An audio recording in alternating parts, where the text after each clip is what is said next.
Bienvenue, aujourd'hui, on va s'attaquer à une des quêtes intellectuelles les plus fascinantes du XXe siècle.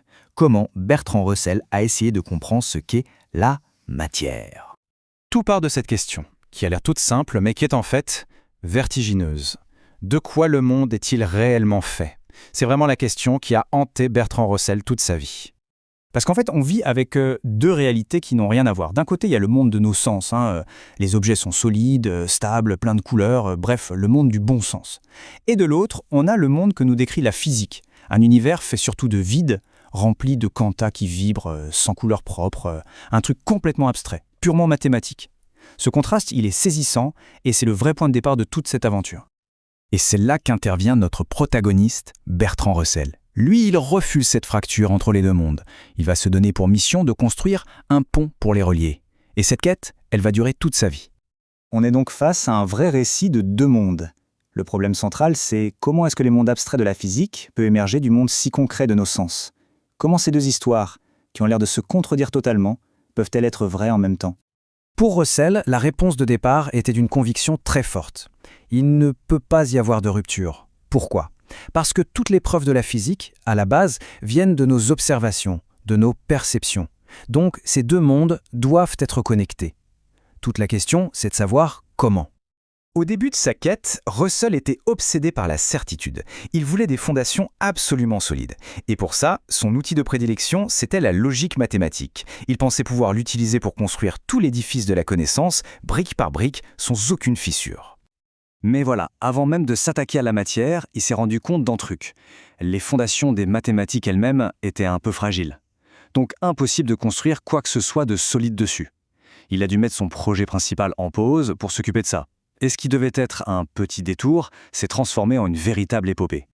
Et quand on dit épopée, le mot est faible. En 1903, il promet un second volume en quelques années. Résultat, il faudra attendre 1910 pour le premier tome des Principia Mathematica et 1913 pour la fin. Une décennie de travail acharné pour créer ce monument qui a tenté de dériver toutes les mathématiques de la pure logique. Ça a complètement changé la philosophie de l'époque. Bon, les fondations logiques sont posées, Russell peut enfin revenir à son grand problème, la matière. Sauf que la logique seule, ça ne suffisait pas. Il fallait une idée vraiment radicale pour faire le lien. Au lieu de se demander comment l'esprit et la matière, deux substances qu'on imagine totalement différentes, peuvent bien interagir, Russell a retourné la question. Et si à la base, ce n'était pas des choses si différentes que ça? Et cette idée, c'est ce qu'on appelle le monisme neutre. C'est une attaque directe contre des siècles de pensée qui séparent l'esprit et la matière. L'idée est la suivante. La brique de base de l'univers, le truc fondamental, n'est ni mental ni matériel. C'est quelque chose de plus primitif, de neutre. Et pour nommer ce truc, Russell a choisi un mot tout simple. Des événements. C'est une idée d'une élégance folle quand on y pense. On prend cette matière première, ces événements neutres, on les organise en suivant les lois de la physique, et paf, on obtient ce qu'on appelle la matière. Maintenant, on prend exactement les mêmes événements, mais on les organise selon d'autres lois, les lois de la psychologie, et on obtient ce qu'on appelle l'esprit. C'est la même substance, mais organisée de deux manières différentes. Tout semble bien s'emboîter. Russell a son cadre de pensée, il est prêt, mais c'est à ce moment-là qu'un véritable tremblement de terre secoue le monde de la science, un rebondissement qui va absolument tout remettre en question. Le monde bien ordonné, bien prévisible de la physique classique s'effondre littéralement. À la place, on découvre la relativité et surtout la mécanique quantique. Et là, on entre dans un univers beaucoup plus étrange, un monde de probabilités, de paradoxes, totalement contre-intuitif. Russell lui-même a vraiment ressenti la perte de cette clarté. Pour lui, la physique de Newton avait une sorte de perfection, une logique implacable qui était presque rassurante. Et tout ça, c'était fini. Et les pionniers de cette nouvelle physique, comme Heisenberg, ne disaient pas autre chose. Un électron, la brique de base de la matière, ça n'a plus le degré de réalité immédiate d'un objet qu'on peut toucher. Le fossé que Russell essayait de combler venait de se transformer en un véritable gouffre. Face à un tel défi, qu'est-ce qu'il a fait? Eh bien, il a fait du Russell. Il a mis son projet en pause et il s'est mis à étudier. Il s'est plongé corps et âme dans ses théories révolutionnaires jusqu'à les maîtriser parfaitement, au point de devenir l'un de leurs meilleurs vulgarisateurs. C'est bon, maintenant, Russell a tout en main. Sa logique surpuissante, son cadre de pensée du monisme neutre et une maîtrise parfaite de la nouvelle physique. Il est enfin prêt à faire la grande synthèse, à assembler toutes les pièces du puzzle. Son outil final, c'est ce qu'il appelle la construction logique. C'est une idée assez simple à la base. Un objet complexe n'est en fait rien de plus que l'arrangement de ses parties plus simples.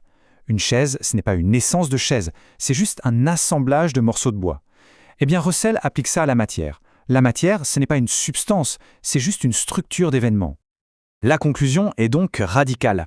Un morceau de matière, cette table, ce micro, ce n'est pas une chose solide qui existe en soi. C'est une construction logique. C'est juste le nom qu'on donne à un certain motif, à une certaine structure, un certain enchaînement causal d'événements. Alors, après ce très long voyage, qu'est-ce qu'on retient? C'est quoi, au final, la matière, selon le portrait que nous en laisse Russell? L'idée essentielle, c'est ça. On ne connaîtra jamais la nature profonde, intrinsèque des choses. Tout ce qu'on peut connaître, c'est leur structure, leurs relations mathématiques. Le mot matière, c'est donc juste une étiquette pratique qu'on colle sur certains arrangements d'événements. Et le plus troublant dans tout ça, c'est que nos propres perceptions, ce qu'on voit, ce qu'on touche, ce sont elles aussi des événements qui se passent à l'intérieur de notre cerveau.